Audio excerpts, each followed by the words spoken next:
How long should you prepare for IBA? This is one of those questions যেটার কোনো ঠিক answer ভুল answer নাই. Depends entirely on who you are as a person. So you need to evaluate yourself and figure out where you are in your admission journey. And এজন্য we have a mock test going on 15th February. এটাতে নিজেদেরকে kind of judge করতে পারবা যে what stage you're on, কোনটা তোমার weakness আছে and কোনটা তুমি ফোকাস দিতে হবে এটা বুঝতে পারবা. But please don't let any diagnostic test define you. আমি আমার IBA admission লাইফের ফার্স্ট দুইটা ডায়াগনস্টিক টেস্ট দিছিলাম এবং দুইটাতেই আমি ফেল করছিলাম, একটাতে ইংলিশে আরেকটাতে অ্যানালিটিক্যালে, but I still got into IBA and I stood 8th. এই এক্সামকে তুমি এভাবে দেখবা যে this is a way to experience the IBA exam to some extent and also figure out your strengths and weaknesses যাতে ওগুলো তুমি ওয়ার্ক করতে পারো, নিজেকে ইমপ্রুভ করতে পারো. So one of the things যেটা নিয়ে মানুষ অনেক ডিলেমায় থাকে যে হচ্ছে অনেকে বলে IBA এর জন্য অনেক বেশি পড়তে হয়, আবার অনেকে বলে যে IBA এর জন্য পড়তেই হয় না, পড়াই লাগে না, রাইট?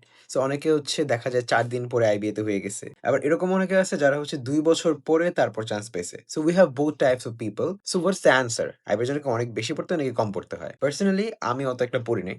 IBA এর জন্য আমি মোটামুটি লেভেলে পড়ছি. আমি বলবো আমি HSC তে বেশি পড়ছি, IBA তে কম পড়ছি. But that might not apply to you. Since the IBA exam is an aptitude test, তোমার ব্রেইন কত ফাস্ট ফাংশন করতে পারে এবং কত ফাস্ট কোনো একটা প্রবলেমের সলভ খুঁজে বের করতে পারে, এটার উপর ডিপেন্ড করে তুমি কত ফাস্ট অ্যান্সার করতে পারবা অ্যান্ড কত বেশি মার্কস পেতে পারবা. সো দিন শেষে তোমার অ্যাপটিটিউড ভালো হইলে তুমি IBA এক্সামে ভালো করবা, অ্যাপটিটিউড খারাপ হলে তুমি IBA তে খারাপ করবা, রাইট? কারণ এটা হচ্ছে একটা অ্যাপটিটিউড টেস্ট.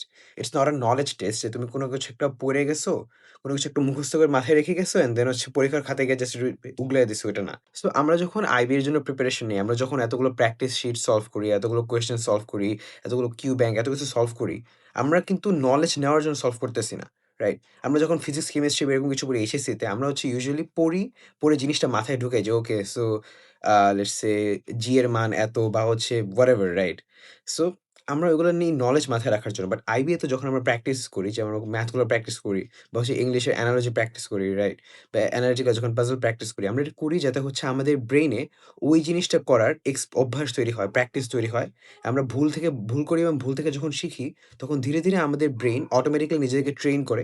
এভাবে ট্রেন করার মাধ্যমে, প্র্যাকটিস করার মাধ্যমে, ভুল করা এবং ভুল করা থেকে শিখার মাধ্যমে ধীরে, ধীরে আমাদের যে থট প্রসেসটা আছে, যে থিংকিং প্রসেসটা আছে, এটা ফাস্টার হয়ে যায়। AKA আমাদের অ্যাপটিটিউড বাড়ে।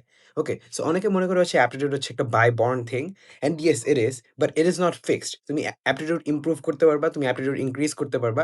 অ্যান্ড আমার নিজের ক্ষেত্রে এটা হয়েছে। বিকজ আমি বললাম আমি আমার ডায়াগনস্টিক টেস্টে ফার্স্টে ফেইল করছিলাম, রাইট? বাট আমি ৩ মাস পড়ছি and ৩ মাসে আমি নিজের অ্যাপটিটিউডকে এভাবে ইনক্রিজ করতে পারছি, ইমপ্রুভ করতে পারছি যে দিন শেষে I stood 8th in the admission test. So if anyone tells you যে হচ্ছে ওকে যাদের ব্রেইন ভালো তারা IBA তে ঢুকে, they are right, বাট তাদেরকে এটা মনে করায় দিবা যে হচ্ছে your brain can be trained and you can increase your aptitude. ওকে? এখন প্রশ্ন হচ্ছে তুমি বেশি পড়বা নাকি কম পড়বা?